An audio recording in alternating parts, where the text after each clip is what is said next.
નમસ્કાર મિત્રો, વિડીયોમાં તમારું સ્વાગત છે। જી હા મિત્રો, અત્યારે હાલ મોટા અને મહત્વના સમાચાર સામે આવી રહ્યા છે। તો મિત્રો, સમાચારમાં વાત કરીએ તો દાહોદના વાતાવરણમાં અચાનક પલટો આવ્યો છે। વીજળીના કડાકા સાથે દાહોદમાં વરસાદ વરસી રહ્યો છે, ત્યારે વીજળી પડતા 2 લોકોના મોત થયા છે। વીજળી પડવાના કારણે પિતા પુત્રનું મોત થયું છે। મુવાલિયા ગામે વીજળી પડતા પિતા પુત્રનું મોત થયું છે અને 2 લોકોના મોત થતા પરિવારમાં શોકની લાગણી પસરી ગઈ છે। 30 વર્ષીય સંજયભાઈ અને 7 વર્ષીય આયુષનું વીજળી પડવાના કારણે મોત થયું છે। જી હા મિત્રો, અત્યારે હાલ દુઃખદ સમાચાર સામે આવી રહ્યા છે। તો બીજી તરફ શહેરમાં ભારે વરસાદના પગલે શહેરના દેસાઈવાડામાં વૃક્ષ ધરાશય થવાની ઘટના સામે આવી છે। તો શહેરની લિટલ ફ્લાવર સ્કૂલની દિવાલ પણ ધરાશય થઈ હતી। પવન સાથે આવેલા વરસાદની અનેક જગ્યાએ ભારે નુકસાન સર્જાઈ છે, ત્યારે સિંગવડ ફોરેસ્ટ ઓફિસના ગેટ પાસે વીજ પોલ તેમજ ઝાડ ધરાશય થયું છે। બીજી તરફ અમરેલીના વાડિયામાં ગ્રામ્ય પંથકમાં વાતાવરણમાં પલટો આવ્યો છે। બપોર બાદ વાતાવરણમાં પલટો આવ્યો છે।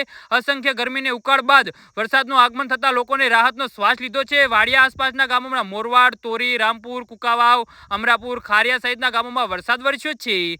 જી હા મિત્રો, અત્યારે હાલ મોટા અને મહત્વના સમાચાર સામે આવી રહ્યા છે। તો મિત્રો, આના વિશે તમારું શું કહેવું છે તો નીચે અમારી કોમેન્ટ બોક્સમાં જરૂરથી જણાવજો અને અમારી યુટ્યુબ ચેનલને સબસ્ક્રાઇબ કરવાની ભૂલતા નહીં। વિડીયો પૂરો જોવા બદલ તમારો આભાર।